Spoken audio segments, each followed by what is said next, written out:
तो सैटेलाइट भी घूम रहा है, अर्थ भी घूम रहा है, दोनों रोटेट हो रहे हैं, हाँ या ना। बट यहां पर वो सैटेलाइट इंडिया के रिस्पेक्ट में, अब देखिए ये है ग्रीन वाला जो सर्कल दिखाई दे रहा है, it is geo synchronous orbit.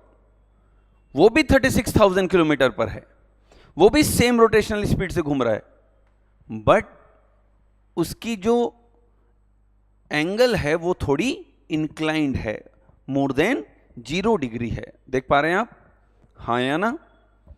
तो दोनों की एंगल में फर्क है, रोटेशनल स्पीड सेम है, दोनों की डिस्टेंस सेम है, कुछ डिफरेंस नहीं है, बट अंतर क्या है, केवल एंगल का। समझ में आ रहा है। तो ये हो गया जियो स्टेशनरी और जियो सिंक्रोनस ऑर्बिट। अब देखिए ये है, अब देखिए अर्थ भी रोटेट कर रहा है कि नहीं कर रहा, सैटेलाइट भी रोटेट कर रहा है कि नहीं कर रहा, और सैटेलाइट पूरी अर्थ की फोटो खींच पा रहा है कि नहीं कर खींच पा रहा है। ये कौन सा ऑर्बिट है, पोलर ऑर्बिट। आ रहा है समझ में, पोलर ऑर्बिट, जियो स्टेशनरी ऑर्बिट और जियो सिंक्रोनस ऑर्बिट, हाँ या ना।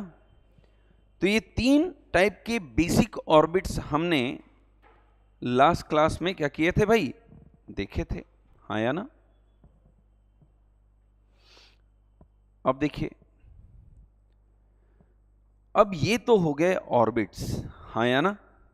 अब थोड़ा सा जीटीओ को समझिए। जीटीओ क्या था, क्या था मैडम, क्या काम होता है इसका,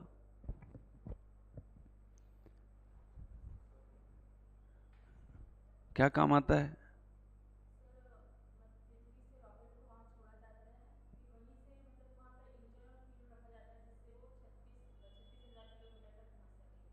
सिंपल सा कॉन्सेप्ट है, हाँ या ना। अब इसको देखिए, क्या हो रहा है, ये बंद कैसे होगा।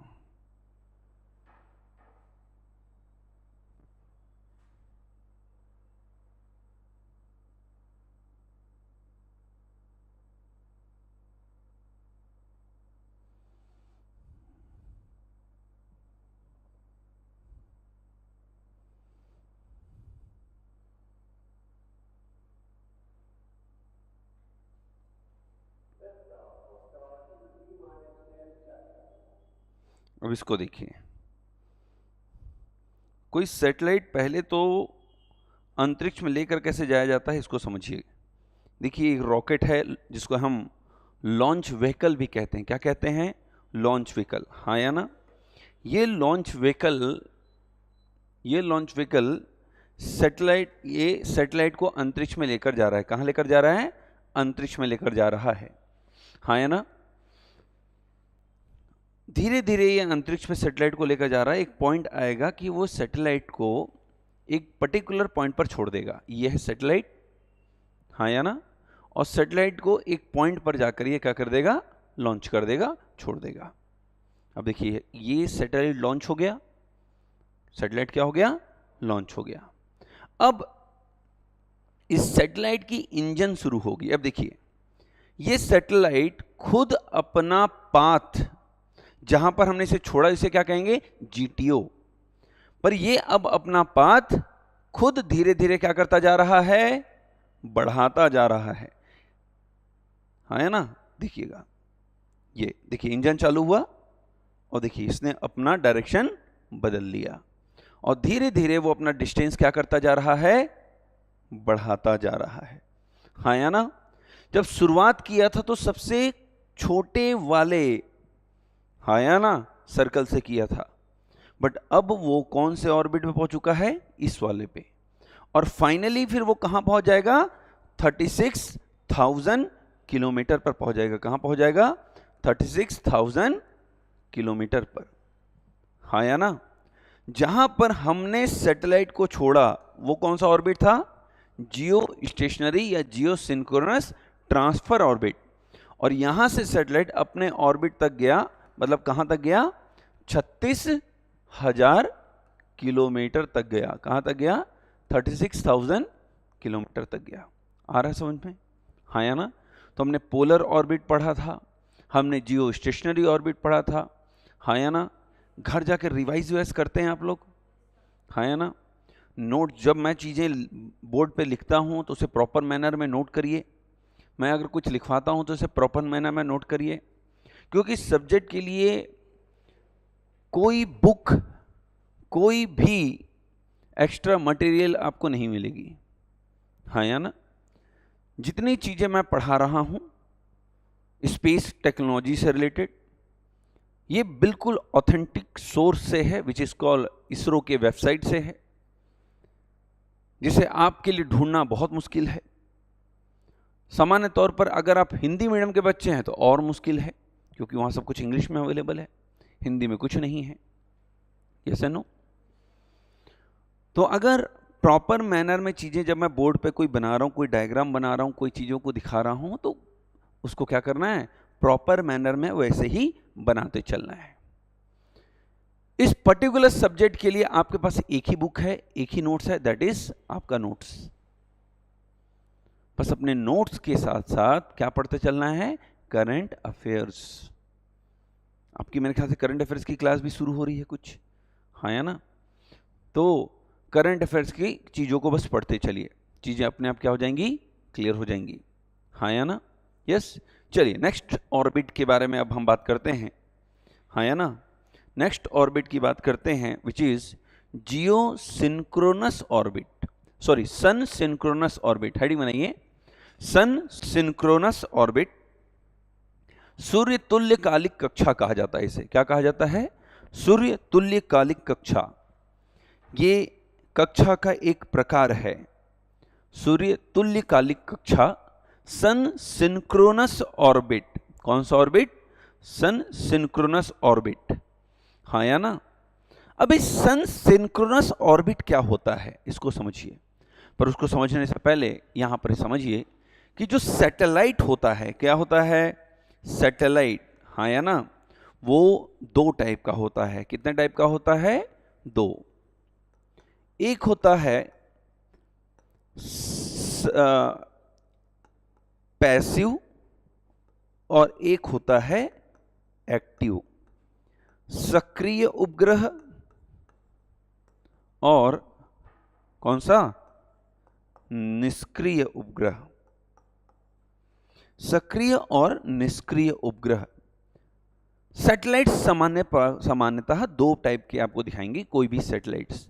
Remote sensing satellites. कौन से सैटेलाइट्स? रिमोट सेंसिंग सैटेलाइट्स या फिर अर्थ ऑब्जर्वेशन सैटेलाइट। क्या काम होता है इन दोनों सैटेलाइट्स का? इमेजिंग करना। चलिए बहुत अच्छा, अब चीज़ों को थोड़ा सा आप लोग पकड़ रहे हैं और ये जरूरी है। हाँ या ना? कल एक बच्ची ने मुझसे प्रश्न पूछा था, आप ही ने पूछा था, मैंने बोला था याद दिलाना, देखिए भूल गई आप, है ना? आपने मुझसे ये क्वेश्चन पूछा था कि सर मियो में हम अपने सैटेलाइट्स को क्यों नहीं रखते मीडियम अर्थ ऑर्बिट में? समझिएगा, इंडिया अभी डेवलपिंग फेज में है अपने स्पेस टेक्नोलॉजी के। हमारे पास उतना फंड नहीं होता जितना डेवलप्ड कंट्रीज के पास है, USA, Russia, Europe, Japan, China. जितना फंड ये अपने स्पेस सेक्टर पर लगाते हैं, हाँ या ना, उतना फंड हम अपने स्पेस सेक्टर पे नहीं लगा पाते। हाँ या ना? उतना फंड हम अपने स्पेस सेक्टर पे नहीं लगा पाते। अब क्योंकि हमारे पास फंड्स नहीं है तो हमें कम सैटेलाइट्स में काम चलाना होता है। अब एग्जाम्पल के लिए कल मैं आपको बता रहा था कि मान लीजिए मुझे इस बिल्डिंग की चारों तरफ देखनी है और मैं ग्राउंड फ्लोर में चला जाऊं, तो मुझे चारों तरफ देखने के लिए कम से कम 5 से 7 लोग लगेंगे। जैसे नो, पूरी बिल्डिंग के चारों तरफ। पर अगर मैं फर्स्ट फ्लोर में खड़ा हो जाऊं तो मेरे ख्याल से 3 लोग इनफ होंगे इस बिल्डिंग के चारों तरफ देखने के लिए। पर अगर मैं टॉप फ्लोर में सबसे ऊपर जो टावर लगा है उस पर खड़े हो जाऊं तो मैं अकेला इनफ होऊंगा इस बिल्डिंग के चारों तरफ देखने के लिए। कैसे नो? मतलब जितने ऊपर हाइट पर जाता जाऊंगा कवरेज बढ़ता जाएगा और क्या बढ़ता जाएगा, और क्या कम होता जाएगा, लोग कम होते जाएंगे। क्या कम होते जाएंगे, लोग कम होते जाएंगे। मतलब आप अपने सैटेलाइट को जितनी ज्यादा हाइट पे रखेंगी, आपको उतना ही कम सैटेलाइट की आवश्यकता पड़ेगी पृथ्वी के लिए। हाँ या ना। अब मियो में, हाँ या ना, मियो में अमेरिका क्या रखता है, अपना जीपीएस सिस्टम। हाँ या ना। और हम अपना जीपीएस सिस्टम कहां रखते हैं, हाई अर्थ ऑर्बिट में, या जियो स्टेशनरी या जियो सिंक्रोनस ऑर्बिट में, मतलब 36,000 किलोमीटर पर, और इसको कहते हैं IRNSS। हाँ या ना। अब इसकी हाइट है 2000 से 20,000 के आसपास, और इसकी हाइट है 36,000 किलोमीटर। अभी मैंने बताया कि अगर मुझे इस बिल्डिंग की चारों तरफ देखना है तो फर्स्ट फ्लोर में जाऊंगा तो कितने लोग लगेंगे देखने के लिए, 3 लोग, और टावर पे चढ़ जाऊंगा तो मैं अकेला इनफ हूं इस बिल्डिंग के चारों तरफ देखने के लिए। हाँ या ना। अब मेरे पास इतने पैसे नहीं है मैडम कि मैं 3 लोगों को हायर करूं इस बिल्डिंग को देखने के लिए, चारों तरफ देखने के लिए। तो मैं क्या करूंगा, मैं अकेले टावर पे चढ़ जाऊंगा और इस बिल्डिंग के चारों तरफ देखूंगा। समझ पा रहे हैं। अमेरिका के पास पैसे हैं, वो 30+ सैटेलाइट्स लगा सकता है अपने जीपीएस सिस्टम के लिए। पर हम जो अपना IRNSS, हम अपना जो जीपीएस सिस्टम बनाए हैं, इसमें केवल 7 सैटेलाइट्स हैं। कितनी है, 7। क्योंकि तुम जितने ऊपर जाते जाओगे उतना ही क्या लगेगा, कम लगेंगे सैटेलाइट्स आपको। उपग्रहों की आवश्यकता उतनी कम होगी, क्योंकि जितना ऊपर जाओगे आपका कवरेज एरिया बढ़ता चला जाएगा, और जितने नीचे जाओगे बड़े ज्यादा एरिया को कवर करने के लिए ज्यादा से ज्यादा क्या लगेंगे, सैटेलाइट्स लगेंगे।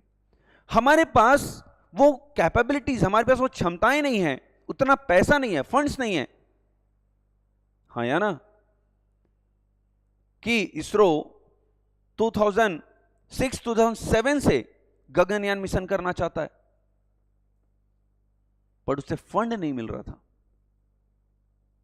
देन मोदी गवर्नमेंट जब आई तो 10,000 करोड़ रुपीस गगनयान मिशन के लिए उन्होंने रिलीज किया। Then we are developing the Gaganyaan mission, जिसमें 3 एस्ट्रोनॉट्स लोअर अर्थ ऑर्बिट में जाएंगे फॉर 3 to 4 days।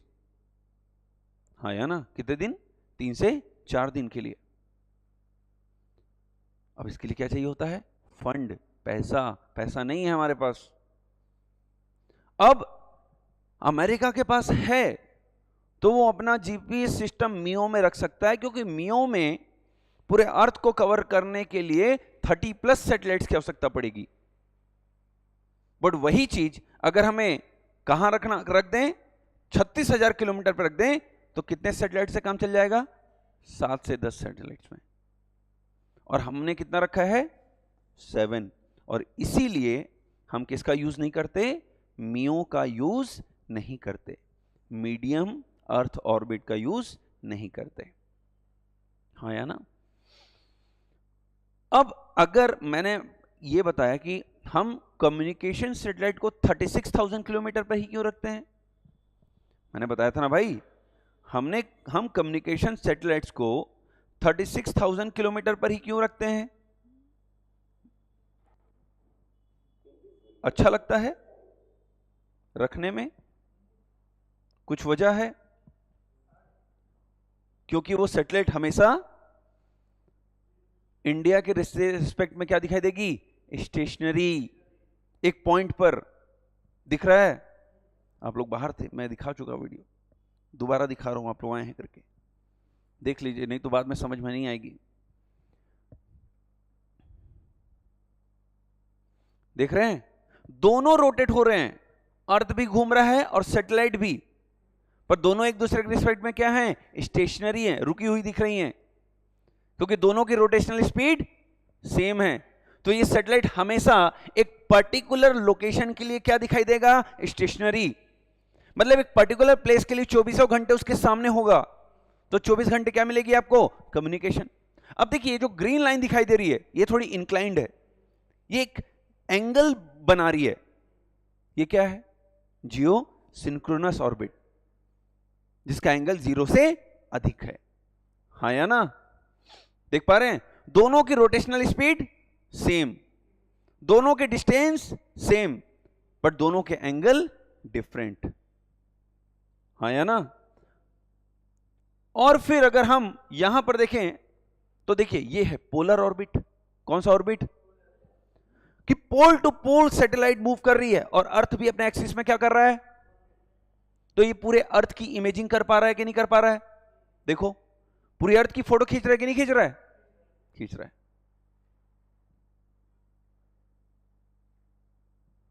यस। अब कम्युनिकेशन करने के लिए हमें सैटेलाइट को 24 घंटे अपने सामने रखना है। कितने घंटे रखना है? 24 आवर्स। 24 घंटे अपने सामने रखना है सैटेलाइट को। इसलिए कम्युनिकेशन सैटेलाइट कहां रखते हैं? जियो स्टेशनरी या जियो सिंक्रोनस ऑर्बिट में। हाँ या ना? या हायर अर्थ ऑर्बिट में। हाँ या ना? मैं बता रहा था कि सैटेलाइट बेसिकली 2 टाइप्स की होती हैं। हाँ या ना? हेडिंग बनाइएगा, आप लोग थे नहीं, ये हेडिंग बना लीजिए। सन सिंक्रोनस ऑर्बिट, एक नया ऑर्बिट पढ़ रहे हैं हम। हमने कल पोलर ऑर्बिट पढ़ा, जियो सिंक्रोनस ऑर्बिट पढ़ा, जियो स्टेशनरी ऑर्बिट पढ़ा, और क्या पढ़ा? जियो सिंक्रोनस ट्रांसफर ऑर्बिट पढ़ा था कल। आज कौन सा ऑर्बिट पढ़ रहे हैं? ये ऑर्बिट का लास्ट टाइप है। हाँ ना? इसके बाद ऑर्बिट सिस्टम खत्म हो जाएगा और इसके बाद हम आ जाएंगे रॉकेट्स में। किसमें आ जाएंगे? रॉकेट्स में। सन सिंक्रोनस ऑर्बिट। हाँ या ना? समझिएगा। पर सन सिंक्रोनस ऑर्बिट को समझने से पहले सैटेलाइट्स के टाइप्स को समझिए बेसिक तौर पर। आगे बढ़ जाएं, बस हेडिंग बनाइए, बाकी मैं समझाऊंगा आपको। बेसिकली सैटेलाइट्स 2 टाइप्स की होती हैं, एक होती है एक्टिव और एक होती है पैसिव, एक सक्रिय और एक निष्क्रिय। ऐसे सैटेलाइट्स, हाँ या ना? ऐसे सैटेलाइट्स, मैडम अगर मैं इस रूम को बंद कर दूं, इस रूम में लाइट्स को ऑफ कर दूं, तो क्या आप देख पाएंगी? नहीं देख पाएंगे। बट क्या ये लगा सीसीटीवी कैमरा इस रूम में चीजों को देख लेगा? यस, वो देख सकता है, हम नहीं देख सकते। हाँ या ना? बस इसी कॉन्सेप्ट को समझिए। सैटेलाइट्स 2 टाइप की होती हैं, एक होती है एक्टिव और एक होती है पैसिव। पैसिव सैटेलाइट्स वो होती हैं जिनको लाइट्स की जरूरत होती है, जैसे हमारी आंखें। जब तक हमारे आसपास लाइट नहीं होगा कोई भी चीजें हमें दिखाई नहीं देंगी। हमें दिखाई कैसे देती हैं कोई चीज? क्योंकि जब किसी चीज पर लाइट पड़ती है तो रिफ्लेक्ट होकर हमारे आंखों तक आती है। हमारा रेटिना उसके क्या बनाता है? इमेज फॉर्म करता है। यस।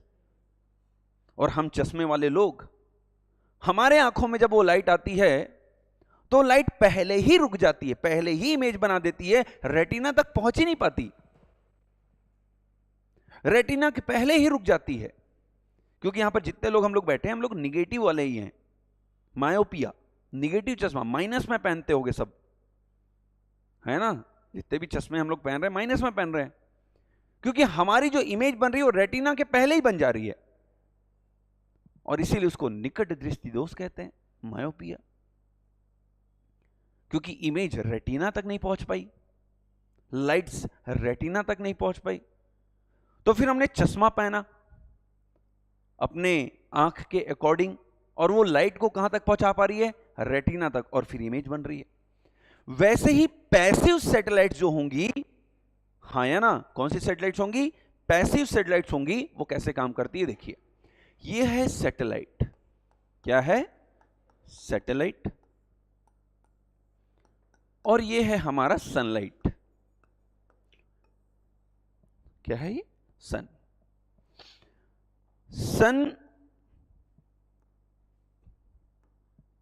सन की रोशनी, सन की लाइट अर्थ पर पड़ रही है, और ये लाइट फिर मान लीजिए इस पर्टिकुलर ऑब्जेक्ट पर ये लाइट पड़ी, और ये लाइट रिफ्लेक्ट होकर जाएगी कहां तक?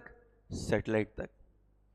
सैटेलाइट इस पर्टिकुलर लाइट से इमेज फॉर्म करेगा। क्या बनाएगा? इमेज। पर इस सैटेलाइट को देखने के लिए इस सैटेलाइट को, अर्थ को देखने के लिए किसकी जरूरत पड़ रही है? सन के लाइट की।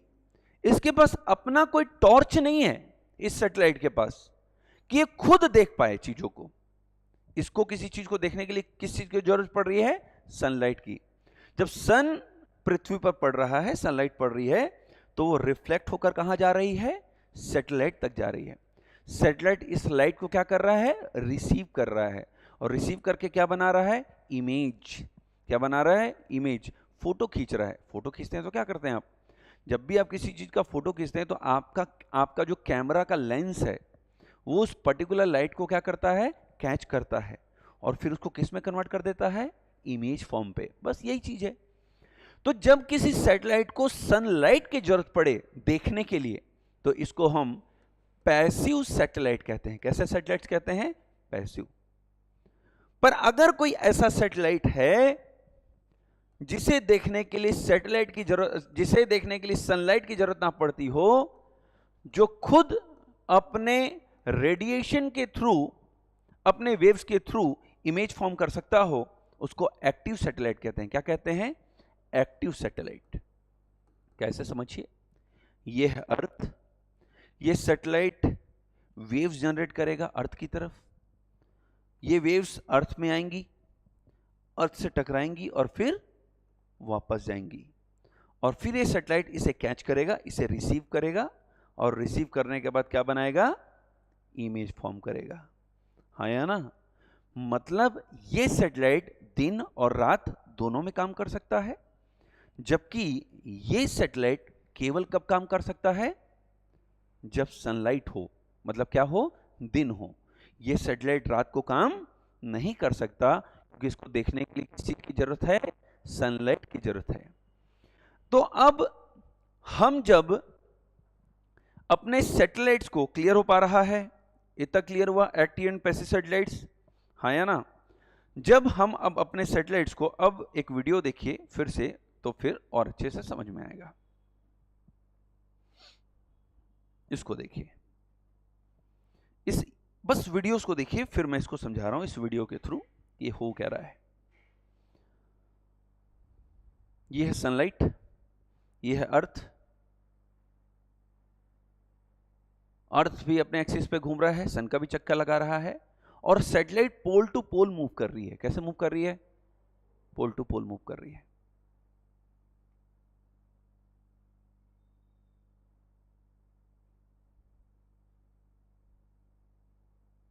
फिर से देखिए,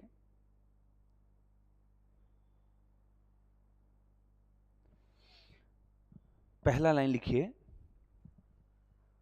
सन synchronous orbit is a type of polar orbit। अर्थात हिंदी में लिखिएगा, सन सिंक्रोनस ऑर्बिट पोलर ऑर्बिट का एक प्रकार है।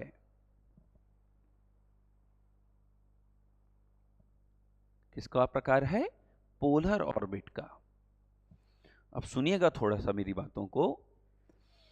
सामान्य तौर पर एक्टिव सैटेलाइट्स थोड़े महंगे होते हैं, क्योंकि इसमें सेंसर्स ज्यादा लगते हैं। तो इसरो मैक्सिमम सैटेलाइट्स कैसे बनाता है?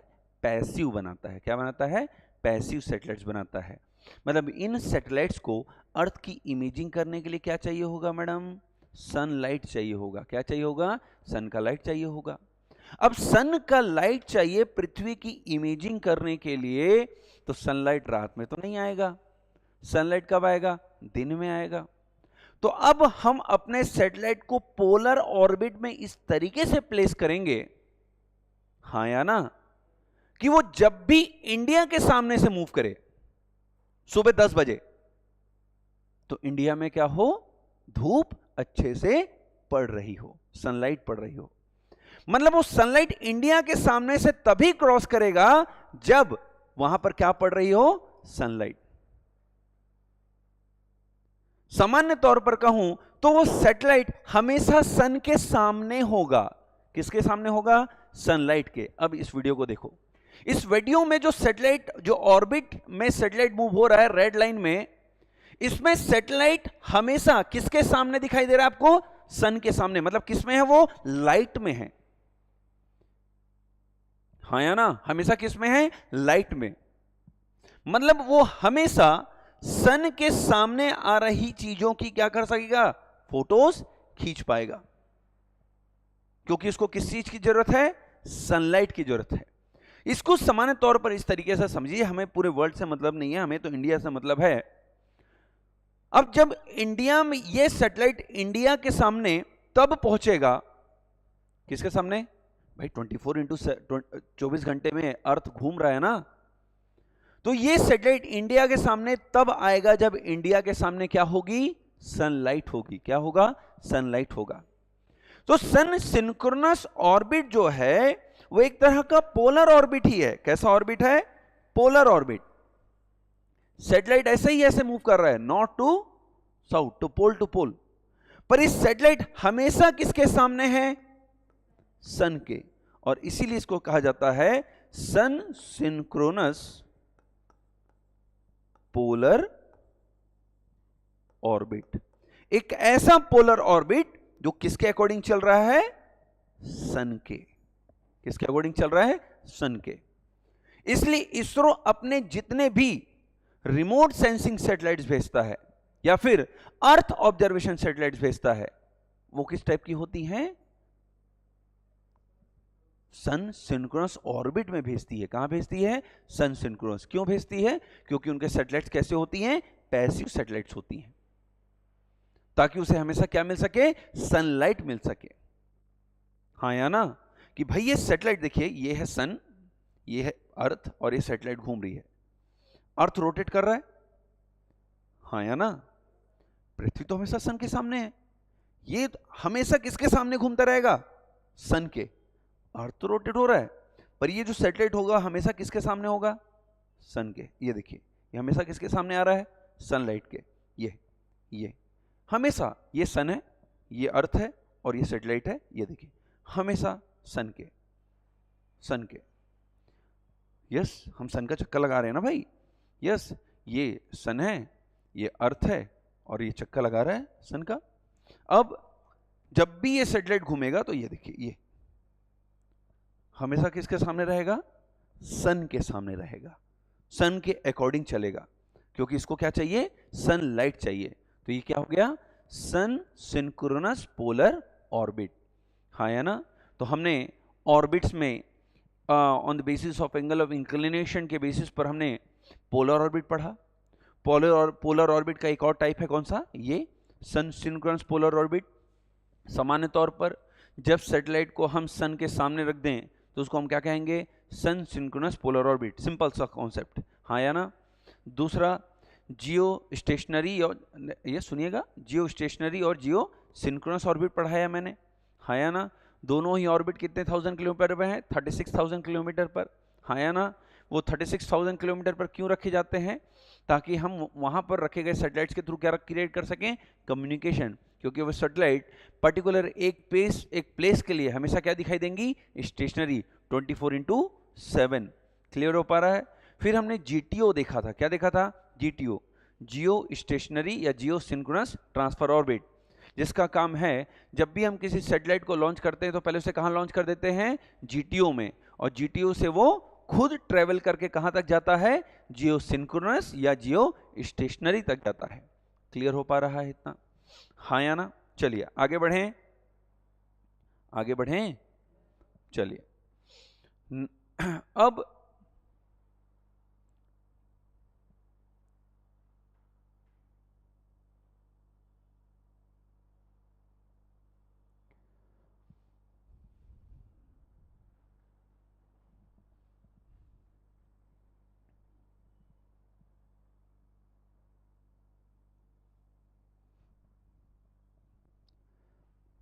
ठीक है, चलिए नेक्स्ट स्टडी बनाइए। इसरो द्वारा इस्तेमाल किए जाने वाले प्रमोचन यान, launch vehicles used by ISRO. एक स्टोरी सुनिए। मान लीजिए मैं बिलासपुर से जा रहा हूँ रायपुर। कहाँ जा रहा हूँ बाबू? रायपुर जा रहा हूँ।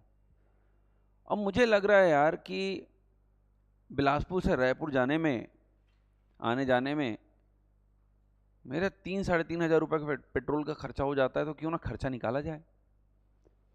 तो मैं क्या किया, न्यू बस स्टैंड में खड़े होकर चिल्लाने लगा, रायपुर रायपुर रायपुर आ जाओ, मेरे कार में जगह है, 3 लोग बैठ सकते हो, 4 लोग बैठ सकते हो, पीछे 3 और एक आगे 4 और 5वां मैं। और मुझे वहां पर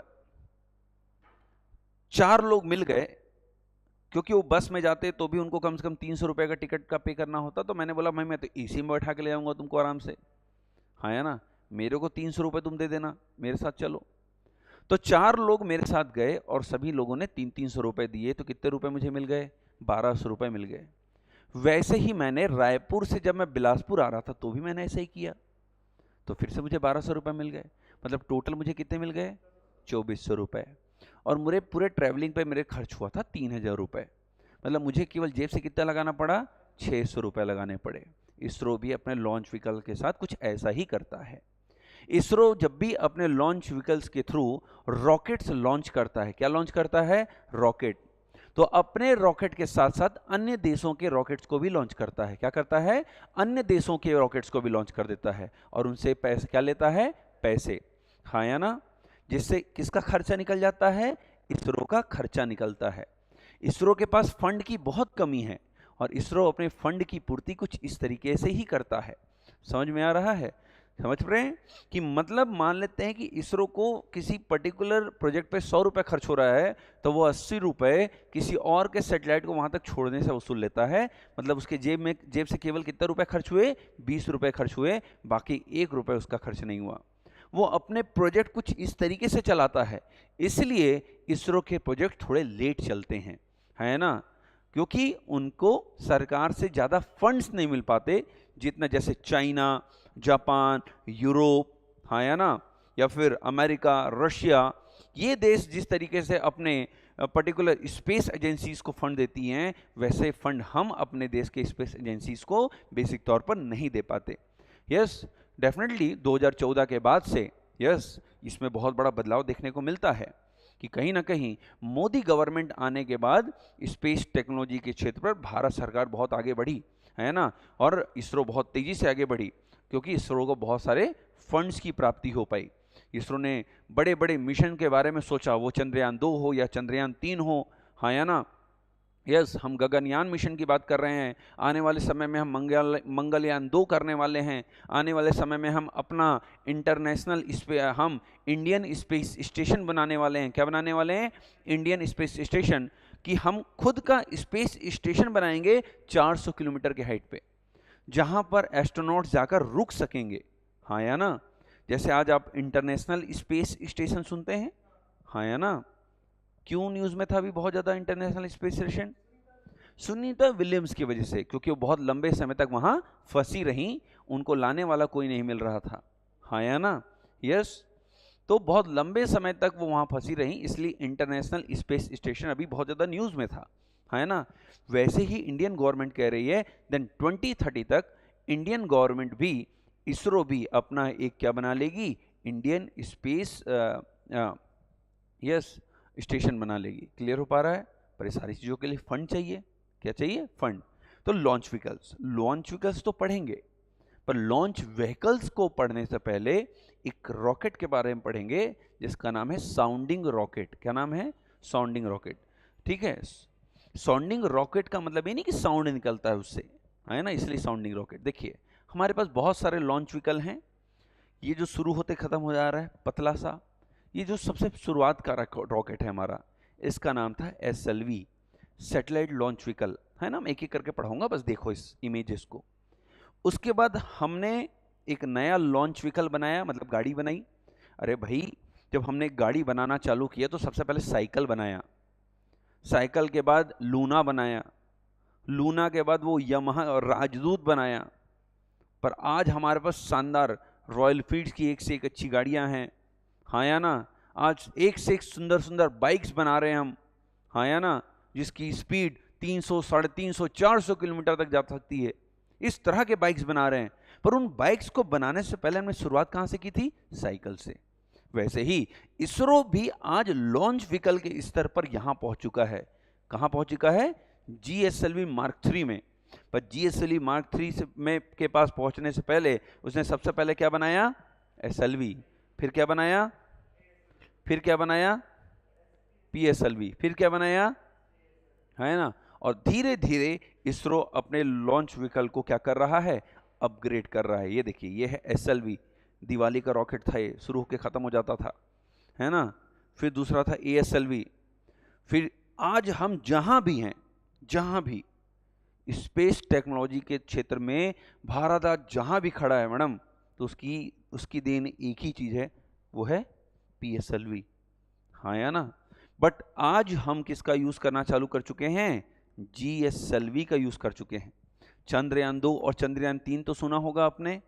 तो चंद्रयान 2 और चंद्रयान 3 के लिए जो हमने रॉकेट का उपयोग किया वो ये वाला रॉकेट था। हाँ या ना?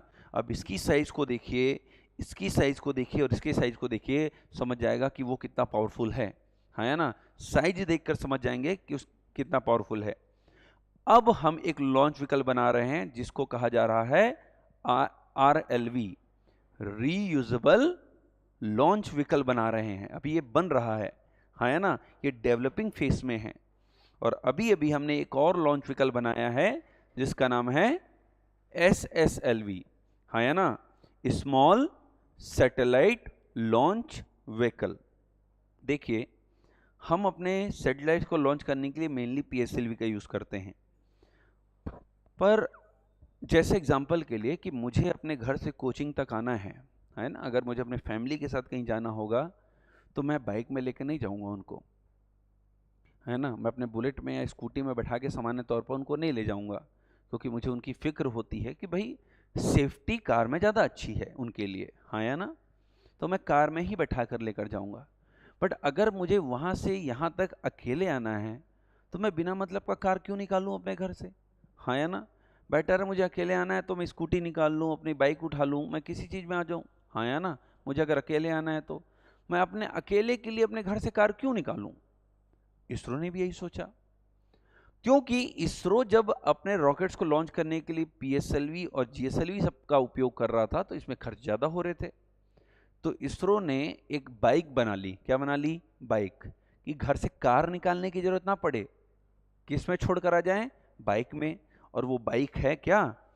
Small satellite launch vehicle. एक एक करके पढ़ेंगे, पर इन सभी रॉकेट्स को पढ़ने से पहले हम पढ़ेंगे कौन सा रॉकेट? साउंडिंग रॉकेट्स, हाँ है ना? इसरो के लॉन्च व्हीकल इसके बाद शुरू होगी, हाँ है ना? कौन कौन से लॉन्च व्हीकल पढ़ेंगे? SLV, फिर कौन सा आया? ASLV, फिर क्या आया? PSLV, फिर क्या आया? GSLV, फिर क्या आया? SSLV, small satellite launch vehicle. फिर क्या डेवलप कर रहे हैं? RLV, reusable launch vehicle. Madam एक बात बताइए कि मैं रोज कोचिंग एक गाड़ी से आऊं और गाड़ी यहीं छोड़कर चले जाऊं और रोज एक नई गाड़ी लेकर आऊं, ये क्या सही है? इससे क्या बढ़ जाएगा? मेरा खर्च, हाँ है ना? जितना कमा नहीं रहा उससे ज़्यादा तो खर्च कर दूंगा। यस, तो बेटर क्या है? एक ही गाड़ी का उपयोग बार बार करूं, हाँ या ना? इसीलिए हम क्या बना रहे हैं?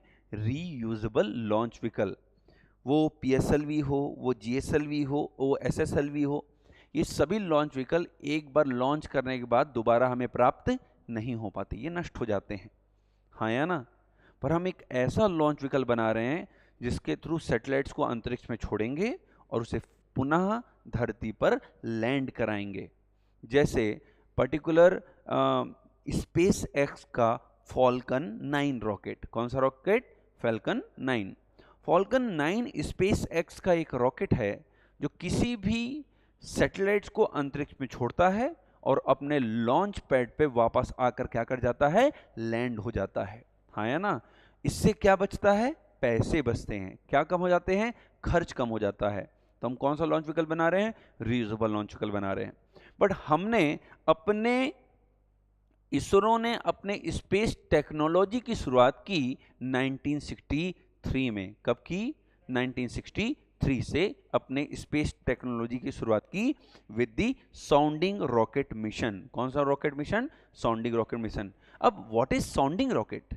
अब यहां पर पहले प्रश्न तो यह उठता है कि साउंडिंग रॉकेट है क्या, किस लिए यूज होता है, हाँ या ना? देखिए, जब भी हम कोई भी नई चीज बनाते हैं तो पहले उसका एक मॉडल या प्रोटोटाइप बनाते हैं। क्यों बनाते हैं? ताकि उसको पहले चेक कर लें, टेस्ट कर लें, और उसके बाद फिर उसका एक परफेक्ट मॉडल बनाएं। हाँ या ना? नहीं तो अगर हम उसका परफेक्ट मॉडल बना दें और अगर उसमें कमियां निकल आए, खराब निकल आए, तो खर्च ज्यादा आ जाएगा। तो पहले हम उसके क्या बनाते हैं? मॉडल्स या प्रोटोटाइप। दूसरी चीज कि मैडम हम अपने स्पेस टेक्नोलॉजी की शुरुआत तो कर रहे थे, पर हमें स्पेस में अगर जाना है, कहां जाना है? स्पेस में जाना है, तो पहले ये तो जानना होगा ना कि स्पेस में जाएंगे तो क्या क्या चेंजेस आएंगे, हमारे व्हीकल्स में क्या चेंजेस आ सकती हैं, उस व्हीकल के अंदर रखे गए सैटेलाइट्स में क्या चेंजेस आ सकती हैं, है ना? टेम्परेचर में क्या चेंजेस आएंगी, तापमान में क्या बदलाव आएगा, ये सारी जानकारियां पहले से प्राप्त करना आवश्यक है नहीं कि मैडम आप घूमने गई जम्मू एंड कश्मीर, पहलगाम, कि मैं पहलगाम घूमने जाऊंगी, और वहां घूमने गई आप, और वहां घूमने गई और आप स्वेटर और शॉल ना ले जाकर के, हाँ या ना, जहां गोवा में जो हम ड्रेसेस पहनते हैं वो लेके चले गए आप, हाँ या ना, और आप गोवा घूमने गए तो वहां स्वेटर लेकर चले गए, तो क्या ये सही ड्रेस है प्लेस के लिए? नहीं। कि भाई मैं कश्मीर घूमने गया और कश्मीर में शॉर्ट्स लेकर चला गया, क्या सही जगह है वो कपड़ा पहनने के लिए? नो। और गोवा गया तो मैं जैकेट्स लेकर चला गया, ठंड लगेगी, तो तो गलत हो गया। मुझे कश्मीर में जैकेट्स लेकर जाना चाहिए था और गोवा क्या लेकर जाना था? शॉर्ट्स। मतलब मुझे पहले से उस पर्टिकुलर प्लेसेस की वेदर की क्या होनी चाहिए थी? जानकारी। मतलब कहीं भी जाने से पहले मुझे क्या करना है? उस पर्टिकुलर प्लेस की जानकारी इकट्ठा करनी है कि वहां जाने के लिए कितना खर्च होगा, कितना, कहां रुकना होगा, क्या पहनना होगा, क्या नहीं पहनना होगा, व्हाटएवर। वैसे ही स्पेस में जानने से पहले मुझे जानना होगा ना कि स्पेस में अगर मैं किसी सैटेलाइट को भेजता हूं, किसी लॉन्च व्हीकल को लॉन्च करता हूं, तो उस लॉन्च व्हीकल में क्या क्या बदलाव आएंगे, हाँ या ना? तो इसकी जांच के लिए हम बनाते हैं साउंडिंग रॉकेट्स। क्या बनाते हैं? Sounding rocket. लिखिएगा एक लाइन। साउंडिंग रॉकेट का उपयोग ऊपरी वायुमंडल, इंग्लिश में बोलूंगा, मंडलीय क्षेत्रों की जांच और अंतरिक्ष अनुसंधान के लिए, ऊपरी वायुमंडलीय क्षेत्रों की जांच एवं अंतरिक्ष अनुसंधान के लिए किया जाता है। Sounding rockets used for probing the upper atmospheric regions and for space research हाँ है ना? देखिए, मैं पढ़ाऊं या कोई भी टीचर क्यों ना पढ़ाए आपको, आप एक चीज याद रखिएगा, हमेशा उन पर पूरा विश्वास रखिएगा और अब खुद पर, हाँ या ना? आप डेफिनेटली एग्जाम क्रैक करेंगे। यस, बस खुद पर विश्वास रखिए। कई ऐसे बच्चे हैं जो दुनिया के किसी कोने में चले जाएं, उनका एग्जाम नहीं निकलेगा, पर कई बच्चे ऐसे हैं जो कहीं से पढ़ लें, उनका एग्जाम निकलेगा। क्योंकि ये आपके ऊपर डिपेंड करता है कि आप क्लास की चीजों को कैसे गेन कर रहे हैं और कैसे उसको रिवाइज कर रहे हैं। रिवीजन मस्ट है इस एग्जाम के लिए, है ना? तो upper atmospheric regions and for space research, clear हो पा रहा है? तो ये साउंडिंग रॉकेट्स का उपयोग हम क्या कर रहे हैं? वायुमंडलीय अध्ययन के लिए। और किस लिए कर रहे हैं? रिसर्च के लिए, है ना, स्पेस के। और ताकि हमें पता चल सके कि जब हम अपने एटमॉस्फेयर को क्रॉस करते हुए स्पेस में जाएंगे तो हमारे लॉन्च व्हीकल में, हमारे रॉकेट में क्या क्या चेंजेस आएंगी। समझ में आ रहा है? अब जैसे एक एग्जांपल ले लीजिए, कि जब हमारा रॉकेट अर्थ के एटमॉस्फेयर को क्रॉस करता है, किसको क्रॉस करता है? अर्थ के एटमॉस्फेयर को क्रॉस करता है, हाँ या ना? तो अर्थ की एटमॉस्फेयर उस रॉकेट को अर्थ के बाहर जाने से रोकती है, क्योंकि अर्थ के बाहर जाने से के लिए या अर्थ के अंदर आने के लिए आपको चाहिए होती है एक एस्केप वेलोसिटी। क्या चाहिए होती है? इसका मतलब होता है हिंदी में पलायन वेग। क्या चाहिए होती है? पलायन वेग। मतलब जब तक आपकी गति 11.2 किलोमीटर पर सेकंड की ना हो, कितनी की ना हो? 11.2 किलोमीटर पर सेकंड की ना हो, ना आप अर्थ को क्रॉस कर पाएंगे, ना आप अर्थ के अंदर आ पाएंगे। और जब आप 11.2 किलोमीटर पर सेकंड की रफ्तार से जा रहे होंगे तो एयर फ्रिक्शन कितना ज्यादा होगा? घर्षण। और जब घर्षण ज्यादा होगा तो क्या होगा? घर्षण ज्यादा होगा तो क्या होगा? हीट जनरेट होगा। क्या जनरेट होगा? हीट जनरेट होगा। और हीट जनरेट होगा तो क्या बढ़ेगा? टेम्परेचर। इसीलिए जो लॉन्च व्हीकल्स जब हम सैटेलाइट्स बनाते हैं, जब सैटेलाइट से हम लॉन्च करते हैं कोई चीजों को, तो आप देखेंगे, देखिए यहां पर है ना,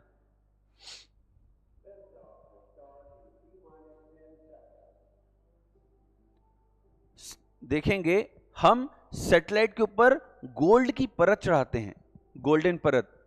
ये हीट शील्ड है। क्या है? Heat shield.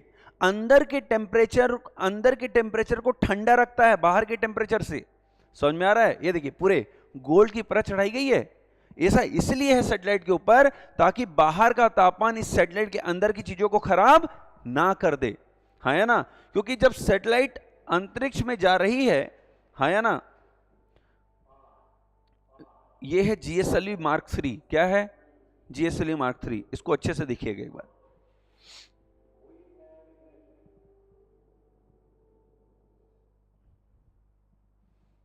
ये देखिए लॉन्च हुआ, ये पहला फ्यूल था, खत्म हो गया, नीचे गिर गया समुद्र पे, ओशियन पे। पहला स्टेज खत्म, क्योंकि उसमें फ्यूल खत्म हो गया। फ्यूल खत्म हो गया तो उसको ढो के तो लेके नहीं जाएंगे। दूसरा स्टेज अब अलग हो जाएगा, देखिएगा सेकंड स्टेज। अब ये वाला फ्यूल जल रहा था, अब ये खत्म हो गया, नीचे गिर गया, अब ये चालू हो गया, तीसरा स्टेज। और फाइनली ये रॉकेट को कहां छोड़कर आ गया? जीटीओ में। कहां छोड़ा? जीटीओ, हाँ है ना? अब रॉकेट अपने ही पाथ को क्या करेगी? धीरे धीरे बढ़ाती चली जाएगी, हाँ या ना? यस या नो? तो इस तरीके से कुछ हम सैटेलाइट्स को लॉन्च करते हैं। बस सैटेलाइट्स को जब हम लॉन्च करते हैं तो बहुत सारी चेंजेस आती हैं। तो याद रखिएगा, एस्केप वेलोसिटी क्या है? कई बार बहुत सिंपल से क्वेश्चन पूछे जाते हैं, आपको एस्केप वेलोसिटी के बारे में नहीं पूछा जाएगा। आपसे बोला जाएगा कि भाई मैंने 8 किलोमीटर पर सेकेंड की वेलोसिटी से एक बॉल को स्पेस की तरफ फेंका। कितने? 8 किलोमीटर पर सेकेंड के वेलोसिटी से एक बॉल को स्पेस की तरफ फेंका, हाँ या ना? क्या होगा? तो वापस अर्थ में गिर जाएगी, क्योंकि वो अर्थ को क्रॉस नहीं कर पाएगी, क्योंकि वो अर्थ के एस्केप वेलोसिटी को क्रॉस नहीं कर पाई। अर्थ को क्रॉस करने के लिए वेलोसिटी कितनी चाहिए होती है? 11.2 किलोमीटर पर सेकंड चाहिए होती है। Is it clear? हाँ या ना? 11.2 किलोमीटर पर सेकंड से अगर कम रफ्तार हुई तो अपना अर्थ को क्रॉस कर पाएंगे और ना अर्थ के अंदर आ पाएंगे। क्लियर हो पा रहा है? हाँ या ना? और इसीलिए हमारे जो रॉकेट्स बनाए जाते हैं उसको इस तरीके से बनाया जाता है कि फ्रिक्शन कम से कम हो। और इसीलिए आप देखेंगे कि रॉकेट्स हमेशा सामने में कुछ ऐसे होते हैं ताकि वो एयर को आसानी से कट कर पाएं। कभी पानी में स्विमिंग वगैरह किया है? तो स्विमिंग भी जब हम करते हैं तो पानी में कूदने के लिए कुछ इस तरीके को अगर पोर्शन को हाथ को बनाते हैं तो बड़ी आसानी से पानी के अंदर चले जाते हैं। और सीधे गिर कर देखना कभी, हाँ या ना? सर में इतनी जम के चोट लगेगी कि पूरा शरीर लाल पड़ जाएगा, हाँ या ना? तो बड़ी आसानी से, जैसे एग्जांपल के लिए और सुन लीजिए, जैसे हमारी कार है, कार को अगर आप 100 की स्पीड में भगाइए, हाँ या ना, और पूरी ग्लासेस को ओपन कर दीजिए तो इतना तेजी से हवा अंदर आएगा, एयर का फोर्स इतना ज्यादा होगा, ड्रैग फोर्स इतना ज्यादा होगा कि तुम्हारी कार अनबैलेंस होती रहेगी थोड़ी थोड़ी। अगर तुम्हारी कार ऑल्टो है तो, हाँ या ना, यस, क्या हो जाएगी, अनबैलेंस हो जाएगी, क्योंकि हल्की गाड़ी है, यस। पर वही आप अपनी गाड़ी की पूरी ग्लास बंद कर लीजिए, अब भगाइए उसको 110 120 में, वो आल्टो ही क्यों ना हो, पता नहीं चलेगा तुमको, क्योंकि वो एयर को आसानी से क्रॉस कर जा रहा है, हाँ या ना। It's all about frictional force. कौन सा फोर्स, फ्रिक्शन फोर्स। जहां पर भी फ्रिक्शन का फोर्स आपको दिखाई देगा, वहां पर चीजें, अब जहां पर, यहां पर एयर का फ्रिक्शन हो रहा है, किसका फ्रिक्शन हो रहा है, एयर का।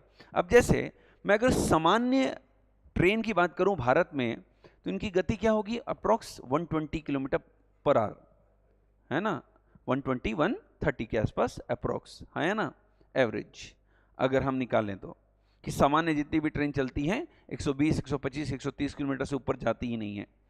अब इसके पीछे की दो वजह है, पहला उस ट्रेन पर एयर का फ्रिक्शन है, हवा बड़ी तेजी से लग रही है, और दूसरा वो किस पर चल रही है, पटरियों पर।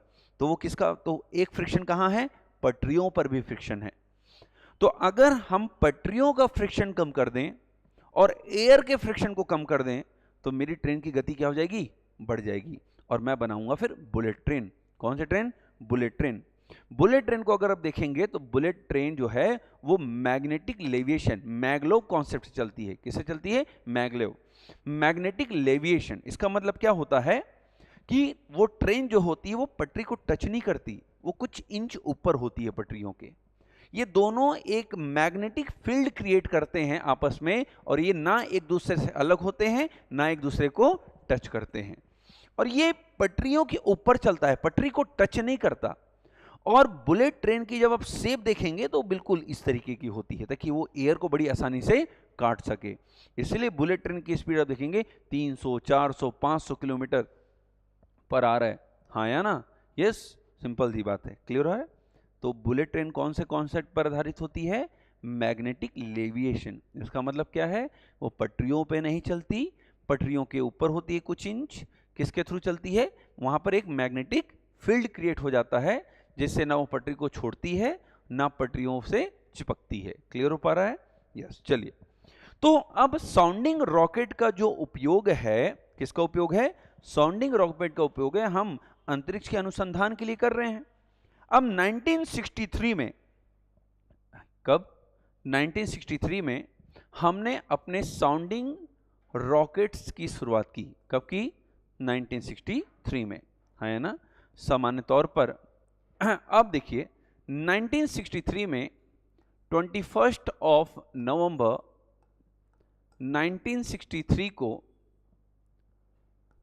केरला के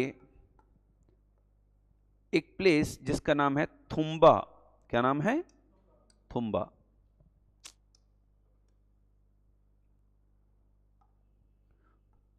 थुम्बा, यहां पर हमने एक लॉन्च स्टेशन बनाया जिसका नाम था TERLS। थुम्बा पड़ता है तिरुवनंतपुरम, जो कि पड़ता है कहां, केरला में। कहां पड़ता है, केरला। थुम्बा कहां है, तिरुवनंतपुरम, ये जगह का नाम याद रखना है ना, कहां पड़ता है, केरला।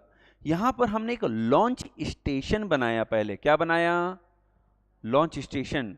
लॉन्च स्टेशन क्यों, रॉकेट कहां से लॉन्च करोगे, अभी वीडियो देखा, रॉकेट लॉन्च हो रहा था ना, वो क्या था, लॉन्चिंग स्टेशन था। क्या था, लॉन्चिंग स्टेशन, हाँ या ना। अब हमने थुम्बा तिरुवनंतपुरम केरला में एक लॉन्च स्टेशन बनाया, जिसको शॉर्ट फॉर्म में कहा जाता है टर्ल्स। इसका फुल फॉर्म है Thumba equatorial launching, rocket launching station, rocket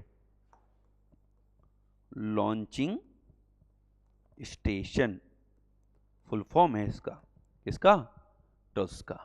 कब बनाया इसको, नवंबर 1963 को। कहां पर, थुम्बा में।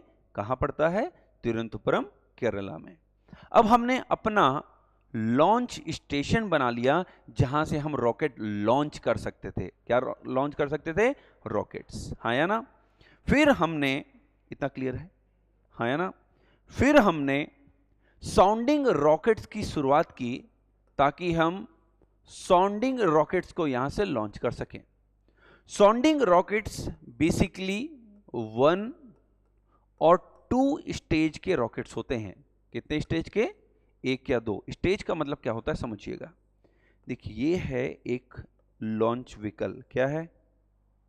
क्या है भाई? Launch vehicle. यहां पर हम रखते हैं अपने सैटेलाइट को। किसको रखते हैं? उपग्रह को। और ये वाला जो प्लेस आपको दिखाई दे रहा है, यहां पर भरा होता है फ्यूल। क्या भरा होता है? फ्यूल। अगर मैं फ्यूल को 2 भागों में बांट दूं तो मैं बोलूंगा कितने स्टेज हो गए? 2 स्टेज हो गए। पर अगर इसी को मैं अपने फ्यूल को 3 स्टेज में बांट दूं तो मैं बोलूंगा कितने स्टेज हो गए? 3 स्टेज हो गए। जैसे अभी आपने GSLV Mark 3 को उड़ते हुए देखा, वहां पर कितने स्टेज थे? 3। कितने स्टेज थे? 3। वो स्टेजेस हैं किसके? फ्यूल्स के। किसके स्टेज हैं? जैसे रॉकेट उड़ा, ये पहला स्टेज। पहला स्टेज का फ्यूल बर्न हुआ, जैसे ही इसमें फ्यूल खत्म हुआ, रॉकेट इसको अपने से अलग कर देगा। अपना भार क्यों बढ़ाएगा? हाँ या ना? यस। जब तक आप जिंदा हैं लोग आपको साथ लेकर चांद तक चले जाएंगे, पर जब एक बार इंसान निपट गया तो उसे शमशान तक, घाट तक ले जाने में लोगों की हालत खराब हो जाती है। आजकल लोग गाड़ी करने लग गए हैं, उठाने की हिम्मत नहीं रही लोगों की। हाँ या ना? मतलब जब व्यक्ति कोई काम का नहीं होता तो उसका बोझ नहीं उठाया जाता। तो जब रॉकेट भी उड़ता है, जब रॉकेट का पहले स्टेज का फ्यूल खत्म हुआ तो अब वो स्टेज उस रॉकेट के लिए कोई काम का नहीं रहा, तो रॉकेट अब इसको क्या कर देगा? अलग कर देगा। फिर अब कौन सी स्टेज का फ्यूल चालू होगा? सेकेंड स्टेज का। फिर कौन से स्टेज का चालू होगा? थर्ड स्टेज का। क्लियर हो पा रहा है? कुछ इस तरीके से हम रॉकेट्स को स्टेज में बांटते हैं। जो साउंडिंग रॉकेट्स होती हैं वो या तो 1 स्टेज की होती हैं या तो क्या होती हैं? 2 स्टेज की होती हैं। क्लियर होती है? या तो 1 स्टेज की या तो 2 स्टेज की रॉकेट्स होती हैं। क्लियर हो पा रहा है? शुरुआत में हमने जब अपना लॉन्चिंग स्टेशन बनाया तो हमारे पास खुद का रॉकेट भी नहीं था। हम रशिया से और फ्रांस से खरीद कर लाए थे। थोड़ा सा दे दो रॉकेट, हाँ या ना? लॉन्चिंग स्टेशन तो बना लिया पर हमारे पास खुद का रॉकेट ही नहीं था। तो हमने रॉकेट कहां से खरीद कर लाया? रशिया और फ्रांस से खरीद कर लाया। कहां से? रशिया और फ्रांस से। हमारा पहला जो रॉकेट था वो था रशिया से M100 और फ्रांस से हमने क्या लाया था? शहंशाह। हाँ या ना? ये 2 पर्टिकुलर, हाँ या ना, ये 2 स्टेज के रॉकेट थे। कितने स्टेज के रॉकेट थे? 2 स्टेज के। ये कौन सा रॉकेट था? Sounding rocket. कौन सा रॉकेट था? Sounding rocket. देखिए सुनिएगा, 1963 में हमने क्या बनाया? अपना लॉन्चिंग स्टेशन। कहां बनाया? थुम्बा में। अब उस लॉन्चिंग स्टेशन की टेस्टिंग करनी थी पहले हमें, तो उसके लिए हम अभी से अपना रॉकेट नहीं बनाना चाहते थे। हम क्या करना चाहते थे कि इस रॉकेट खरीद कर ले आते हैं और लॉन्च करके देखते हैं कि हम उसे लॉन्च कर पाते हैं या नहीं। तो पहला जो हमारा लॉन्च रहा रॉकेट का, साउंडिंग रॉकेट का, हाँ या ना? यस। किसका? साउंडिंग रॉकेट का। यस। वो हमने थुम्बा में पहले किसकी स्थापना की? टॉल्स की स्थापना की नवंबर 1963 में। और 21 नवंबर 1963 को हमने वहां से क्या किया? एक साउंडिंग रॉकेट को लॉन्च भी कर दिया। क्या लॉन्च कर दिया? साउंडिंग रॉकेट को। पर वो साउंडिंग रॉकेट जो था वो हमने खुद नहीं बनाया था। वो हमने कहां से लाया था? रशिया से और फ्रांस से लाया था। क्लियर हो पा रहा है? तो हमने रशिया और फ्रांस से साउंडिंग रॉकेट की प्राप्ति की थी जिसे हमने लॉन्च किया। हाँ या ना? और हमने साउंडिंग रॉकेट्स को लॉन्च करना सीख लिया। रॉकेट्स को लॉन्च करना सीख लिया इन 1963। क्लियर हो पा रहा है? बट अब हमने रॉकेट लॉन्च करना तो सीख लिया, बट अब हमें क्या करना था? खुद का रॉकेट बनाना था। क्या बनाना था? खुद का रॉकेट बनाना था। और फिर आगे बढ़ते हुए 1967 को, कब? भारत ने अपना खुद का साउंडिंग रॉकेट लॉन्च किया जिसका नाम है RH-75, Rohini 75। RH means Rohini, है ना? सुनिएगा, वर्ष 1963 में थुम्बा में इक्वेटोरियल लॉन्चिंग स्टेशन बनाई गई। 21 नवंबर 1963 को पहले साउंडिंग रॉकेट का लॉन्च किया गया, जिसे कहां से लाया गया था? रशिया और फ्रांस से लाया गया था। क्लियर हो पा रहा है? फिर आगे बढ़ते हुए 1967 को हमने अपना खुद का साउंडिंग रॉकेट लॉन्च किया, जिसका नाम क्या है? RH-75। क्या नाम है? RH-75, जिसका फुल फॉर्म होता है रोहिणी। क्या होता है? रोहिणी। रोहिणी रॉकेट, है ना? Rohini sounding rocket. क्या होता है? रोहिणी साउंडिंग रॉकेट, है ना? अब इसरो जितने भी नाम रखता है ना, वो अंतरिक्ष से रिलेटेड, ज्योतिषाचार्य से रिलेटेड, रोहिणी नक्षत्र होती है, उसके आधारित इन्होंने रोहिणी नाम लिख दिया। ये अपने नाम ऐसे लिखते हैं। मैडम मुझे बताइए कि आप अंतरिक्ष को अगर इंग्लिश में बोलेंगी तो कैसे बोलेंगी? अंतरिक्ष ही बोलना है, पर एसेंट होना चाहिए ब्रिटिशर्स, अंतरिक्ष, वो ऐसे ही बोलेंगी। अब इसरो ने अपना एक ऑर्गेनाइजेशन बनाया अपने अंदर ही, जिसका नाम रखा एंट्रिक्स। एंट्रिक्स, एंट्रिक्स, समझ रहे हैं? तो इसरो जितने भी नाम रखता है वो माहौल बनाते बनाते रख देता है। यस, आप देखेंगे आगे जितने भी नाम रखेगा वैसे ही। फिर समय के साथ आप देखिए 1967 को हमने अपना खुद का साउंडिंग रॉकेट क्या करना चालू कर दिया? लॉन्च करना चालू कर दिया। अब ये साउंडिंग रॉकेट एक या कितने स्टेज की हो सकती थी? 2 स्टेज की हो सकती थी। या तो इसमें एक स्टेज हो सकता था, या तो क्या हो सकता था? 2 स्टेजेस हो सकती थी, या तो सिंगल स्टेज या तो डबल स्टेज। इस पर्टिकुलर स्टेजेस में जिस फ्यूल का उपयोग हुआ था वो था सॉलिड फ्यूल। किस फ्यूल का यूज किया था हमने? सॉलिड फ्यूल का यूज किया था। मतलब साउंडिंग रॉकेट जो हमने बनाया उसमें लिक्विड फ्यूल का यूज नहीं किया हमने। कौन से फ्यूल का यूज किया? Sounding rocket. और 1967 को जब हमने अपना खुद का साउंडिंग रॉकेट लॉन्च करना चालू किया तो हमने सॉलिड फ्यूल पर महारत हासिल कर ली। किस फ्यूल पर? सॉलिड फ्यूल पर, हाँ या ना? कि सॉलिड फ्यूल, रॉकेट में कौन सा फ्यूल भरते थे? Solid fuel. अरे दिवाली वाला रॉकेट है ना, उसमें कौन सा फ्यूल है? सॉलिड रॉकेट, सॉलिड फ्यूल है। बारूद है ना, बस वही सॉलिड फ्यूल है। ठोस ईंधन, हिंदी में कौन सा ईंधन? ठोस, तरल नहीं, हाँ या ना? कैसा ईंधन? ठोस ईंधन। तो 1967 से हम ना अपना साउंडिंग रॉकेट लॉन्च करना शुरू किया, और फिर इसरो ने 1975 में, कब? 1975 में, क्योंकि 1969 में इसरो बन गया, 1972 में डिपार्टमेंट ऑफ स्पेस बना, और 1975 में इसरो ने एक प्रोग्राम की शुरुआत की जिसका नाम है रोहिणी साउंडिंग रॉकेट प्रोग्राम। और इससे पहले के जितने भी साउंडिंग रॉकेट प्रोग्राम थी, इसरो ने उसको किस में शामिल कर लिया? इस प्रोग्राम में शामिल कर लिया। क्लियर हो पा रहा है? लिखिएगा। 1975 में रोहिणी साउंडिंग रॉकेट कार्यक्रम के तहत, रोहिणी साउंडिंग रॉकेट कार्यक्रम के तहत सभी साउंडिंग रॉकेट गतिविधियों को, सभी साउंडिंग रॉकेट गतिविधियों को शामिल कर लिया गया। In 1975, all sounding rockets activities were consolidated under the Rohini sounding rocket program. Under the Rohini sounding rocket program.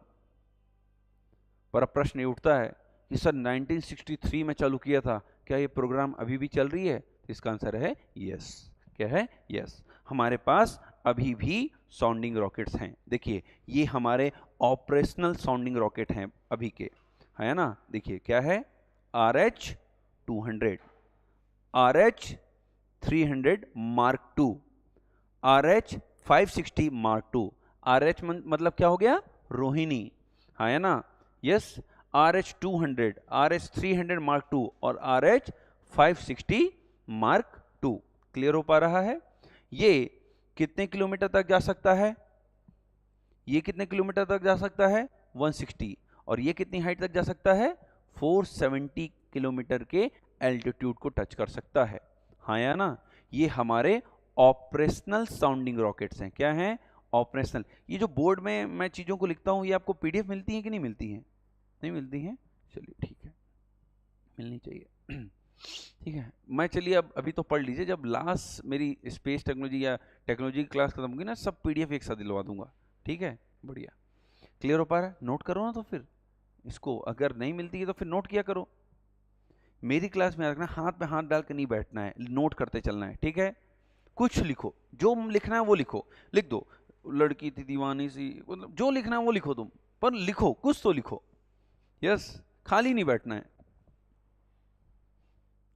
RH 200, RH 300 Mark II और RH 560 Mark III, it is a operational sounding rockets. क्या है?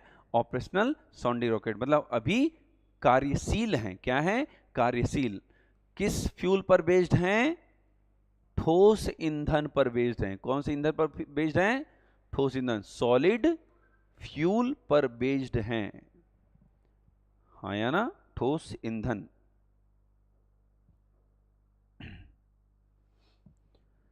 Is it clear? हाँ या ना? अब हमने सबसे पहले क्या बनाया? साउंडिंग रॉकेट, क्योंकि हमें पहले तो स्पेस के बारे में जानना था, एटमॉस्फेरिक अध्ययन करना था। फिर उसके बाद हमने अपना पहला लॉन्च व्हीकल बनाया। क्या बनाया? अपना पहला लॉन्च व्हीकल। हाँ या ना? इतना क्लियर है? आगे बढ़ जाएं। चलिए नेक्स्ट हेडिंग बनाइए, SLV, satellite launch vehicle. SLV, satellite launch vehicle. हाँ या ना? SLV। अब सैटेलाइट लॉन्च व्हीकल जो है, ये हमारा या इसरो का पहला लॉन्च व्हीकल है। क्या है? पहला लॉन्च व्हीकल। हमारा जो आज सबसे अच्छा लॉन्च व्हीकल है वो है GSLV Mark III। हाँ या ना? पर जो हमारा पहला लॉन्च व्हीकल था वो कौन सा था? SLV। अब हम यूज नहीं करते, खत्म हो गया SLV। SLV, ASLV अभी सब ठंडे बस्ते पे चली गई, अब इसका कोई यूज नहीं है। पर आप आज कहीं भी हैं, पर अपने पूर्वजों को नहीं भूलना चाहिए ना। यस, आप संविधान को आज जरूर पढ़ रहे हैं, आज आप इंडियन पॉलिटी को जरूर पढ़ रहे हैं, पर इसका मतलब ये नहीं कि संविधान निर्माताओं को भूल जाएंगे आप। हाँ या ना? उनको तो याद रखना पड़ेगा। यस, तो आप आगे बढ़ते जाइए, बट अपने इतिहास को याद रखते हुए। हाँ या ना? जहां से आपने शुरुआत की थी, क्लियर हो पा रहा है? उसको कभी मत भूलिए, वो आपको याद रखने की जरूरत है कि आप कहां से उठे हैं। यस, चलिए। तो स्मॉल सैटेलाइट लॉन्च व्हीकल जो होता है, ये 4 स्टेज का एक रॉकेट है। कितने स्टेज का रॉकेट है? 4 स्टेजेस का। कितने स्टेज होते हैं इस पे? 4। 1, 2, 3 और 4। हाँ या ना? ये सभी स्टेजेस सॉलिड फ्यूल पर बेस्ड होती हैं। कौन सी फ्यूल पर बेस्ड होती हैं? सॉलिड फ्यूल पर बेस्ड हैं। किस फ्यूल पर बेस्ड है? सॉलिड फ्यूल पर। ये इसरो का पहला एक्सपेरिमेंटल रॉकेट है। हाँ या ना? लॉन्च व्हीकल है, जिसके थ्रू फिर धीरे धीरे हम आगे बढ़े। पहला रॉकेट कौन सा है? SLV, जो कितने स्टेजेस का था?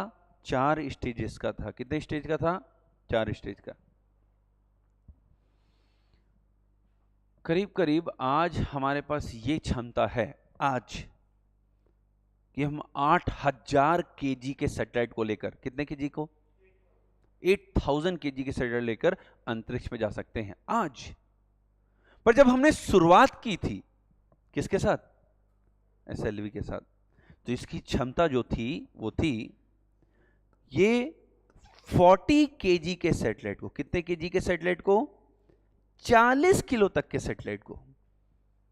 आज हमारे पास क्षमता कितनी की है? 8000 की। पर जब हमने SLV बनाया तो उसकी क्षमता क्या थी? 40 kg के सैटेलाइट को ये लेकर जा सकता था लोअर अर्थ ऑर्बिट में करीब करीब 400 किलोमीटर की हाइट पर, एल्टीट्यूड पर। कहां लेकर जा सकता था? लोअर अर्थ ऑर्बिट में 400 किलोमीटर तक। हाँ या ना? कितने किलोमीटर तक? 400 किलोमीटर तक। तो एसएलवी इसरो का पहला एक्सपेरिमेंटल रॉकेट है। हाँ या ना? किस फ्यूल पर बेस्ड है? सॉलिड। कितने स्टेजेस थे? 4। क्षमता क्या थी? 40 केजी के पेलोड को, पेलोड का मतलब हो गया जो हम उसमें सैटेलाइट्स को रख रहे हैं, उसको हम क्या कह रहे हैं? पेलोड। पेलोड समझिए कि मान लीजिए आप अपने कार में 100-100 किलो के 4 बंदों को बैठाते हैं, तो आपके कार का पेलोड हो गया 400 किलो। आपके कार का पेलोड कितना हो गया? 400 किलो। कार के भार को हटाइए, केवल किसके भार को देखते हैं? उसमें बैठे हुए लोगों के भार को। तो वो कितना हो गया? 400 केजी। तो हम सैटेलाइट लॉन्च व्हीकल का भार नहीं देख रहे हैं, उसमें रखे उपग्रह का भार देख रहे हैं। तो वो कितने केजी का हो सकता था? 40 केजी का। इसको कहा जाता है, आप जब भी न्यूज़पेपर पढ़ेंगे आपको हिंदी और इंग्लिश में यही वर्ड लिखे मिलेगा, पेलोड। क्या दिखाई देगा? पेलोड। हिंदी में ऐसा लिखा मिलेगा, पेलोड। हाँ या ना? पेलोड। हिंदी में नित्य भार कहते हैं, पर इतना हिंदी इसरो कभी यूपीएससी कभी नहीं लिखेगा। हाँ या ना? इतना हिंदी नहीं लिखेगा, और उनका हिंदी तो अलग ही लेवल पर चल रहा है। हाँ या ना? जैसे एक बार यूपीएससी ने अपने प्रीलिम्स में क्वेश्चन पूछा, यस, इंग्लिश में लिखा था स्टील प्लांट, मतलब जहां पर स्टील बनता है वो वाला प्लांट, स्टील प्लांट, और हिंदी में उसे ट्रांसलेट उन्होंने किया था इस्पात का पौधा। तो ऐसे ट्रांसलेशन हो जाते हैं कई बार, है ना? क्योंकि पेपर बनता है इंग्लिश में, ट्रांसलेट होती है गूगल के थ्रू कई बार। वो तो फिर हिंदी मीडियम के बच्चों ने आंदोलन किया, बहुत बवाल हुआ, तो जाकर अब यूपीएससी थोड़ा सुधर चुका है। हाँ या ना? प्रीलिम्स के मैटर में तो अभी भी थोड़ा बहुत ऊपर नीचे हो जाता है, मेंस के लेवल पर सुधर गया है यूपीएससी। मेंस में हिंदी और इंग्लिश में ज़्यादा फर्क नहीं दिखाई देते, बट हाँ अभी भी अगर आपको प्रीलिम्स निकालनी है तो बेसिक इंग्लिश आनी आवश्यक है। हाँ या ना? आगे बढ़ें, देखिए। तो लोअर अर्थ ऑर्बिट तक 40 केजी के सैटेलाइट को लेकर जा सकती है, सॉलिड फ्यूल पर बेस्ड है। कौन से फ्यूल पर बेस्ड है? सॉलिड फ्यूल पर बेस्ड है। हाँ या ना? देखिए, हमारा जो पहला रॉकेट था, भारत का पहला सैटेलाइट था, वो क्या था? पहला रॉकेट सैटेलाइट, सॉरी, पहला सैटेलाइट आर्यभट्ट। क्या था? आर्यभट्ट। हमारा पहला सैटेलाइट आर्यभट्ट था, जो कि 1975 में लॉन्च हुआ था। कब लॉन्च हुआ था? 1975 में। पर उसको हमने खुद लॉन्च नहीं किया था। किसने लॉन्च किया था? रशिया ने। किसने लॉन्च किया था? रशिया। हमारा अच्छा दोस्त है वो। हाँ या ना? पर जब हमने अपना लॉन्च व्हीकल बना लिया, क्या बनाया? Satellite launch vehicle. क्या बनाया? Satellite launch vehicle. तो फिर हमने अपना खुद का सैटेलाइट भी बनाया। हमने अपना खुद का क्या बनाया? सैटेलाइट बनाया, जिसका नाम है रोहिणी सैटेलाइट 1। क्या है? रोहिणी सैटेलाइट 1। हमने अपना खुद का सैटेलाइट भी बनाया, रोहिणी सैटेलाइट 1। हाँ या ना? और इसको हमने लॉन्च किया 18 जुलाई 1980 को। रॉकेट का नाम, सैटेलाइट का नाम क्या था? रोहिणी सैटेलाइट 1। पर जिस रॉकेट से लॉन्च किया उस रॉकेट का नाम क्या था? SLV-3, satellite launch vehicle 3। क्या था? SLV-3। हाँ या ना? जैसे ही 1980 में हमने सैटेलाइट लॉन्च व्हीकल के माध्यम से अपने खुद के सैटेलाइट को, खुद के उपग्रह को लॉन्च किया, तो हम विश्व के 6वें देश बन गए, 6th नेशन बन गए, 6th कंट्री बन गए, जो अपने सैटेलाइट को खुद लॉन्च करने की क्षमता रखती है। यूरोप में, हमारे यूरोप के पेपर में भारत का फोटो छपता है, और कैसा फोटो? देखिए, एक क्लब था, इस क्लब में अमेरिका बैठा हुआ था, यूरोप के लोग बैठे हुए थे, जापान बैठा था, रशिया के लोग बैठे थे, चाइना के लोग बैठे थे, और इंडिया बैलगाड़ी से आकर खटखटा रहा है कि मुझे भी इस क्लब में आने दो। हाँ है ना? ये इंडिया की बेइज्जती की गई थी उस दौरान। पर आज यही स्पेस एजेंसीज आज यही देश हमसे मदद मांगते हैं स्पेस के सेक्टर पर। जब हम 6वें देश बने तो हमारी बेइज्जती की गई कि देखो ये भी आना चाहते हैं स्पेस सेक्टर पे। हमारी उस समय क्या की गई? बेइज्जती। क्यों? क्योंकि उस समय रॉकेट को एक जगह से दूसरी जगह ले जाने के लिए गाड़ी तक नहीं होती थी हमारे पास, बैलगाड़ी में लेकर जाते थे, हाँ या ना? यस। और इसीलिए हमारी बेइज्जती की गई। क्या की गई? बेइज्जती कि ये स्पेस सेक्टर में आना चाहते हैं, हाँ या ना?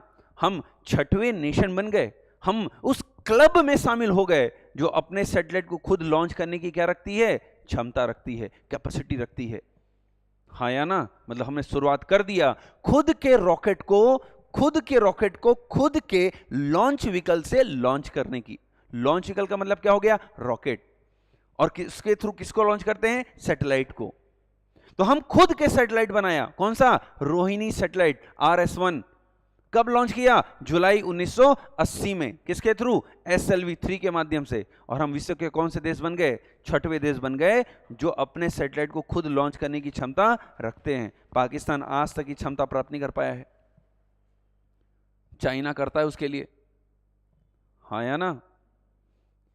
फिर उसके बाद, हाँ या ना, ये हो गया SLV। क्या हो गया? SLV। इसके बाद फिर हमने बनाया आगे बढ़ते हुए ASLV। क्या बनाया? ASLV, augmented satellite launch vehicle. इसको करेंगे नेक्स्ट क्लास में। आज के लिए इतना ही, ठीक है? ASLV, फिर PSLV पढ़ेंगे, फिर GSLV पढ़ेंगे, और जितने लॉन्च व्हीकल उसके बढ़ने के बाद फिर सैटेलाइट्स को पढ़ेंगे कि सैटेलाइट्स कितने प्रकार की होती हैं, संचार उपग्रह को, रिमोट सेंसिंग सैटेलाइट को, सारों को पढ़ेंगे। और उसके बाद आएंगे प्रोजेक्ट्स पर, हाँ है ना? जितने भी हमने मिशंस किए हैं इंपॉर्टेंट या आने वाले समय में होने वाले हैं, उन सभी मिशनों के बारे में पढ़ेंगे, हाँ है ना? यस। जब स्पेस टेक्नोलॉजी खत्म हो जाएगा तो न्यूक्लियर साइंस में आएंगे। जब न्यूक्लियर साइंस खत्म हो जाएगा तो फिर एनर्जी सेक्टर पे आएंगे। एनर्जी सेक्टर खत्म हो जाएगा तो बायोटेक्नोलॉजी में आएंगे। और ऐसे ही करते करते धीरे धीरे आपके टेक्नोलॉजी को पढ़ेंगे। क्लियर हो पा रहा है, हाँ है ना? सबसे ज़्यादा क्वेश्चंस कहीं से आते हैं? तो 2 ही सेक्टर से आते हैं स्पेस आपके टेक्नोलॉजी में, 2 ही पोर्शन से। पहला बायोटेक और दूसरा स्पेस टेक। अगर ये 2 टॉपिक को आप अच्छे से कवर कर लेते हैं साइंस एंड टेक्नोलॉजी में, तो मान के चलिए कि भैया साइंस एंड टेक्नोलॉजी का 80% क्वेश्चन सॉल्व कर लोगे यूपीएससी में, है ना? कितना परसेंट क्वेश्चन? 80%। क्लियर है? चलिए मिलते हैं फिर कल नहीं, मतलब परसों। कल तो मैं छुट्टी में रहूंगा, ठीक है?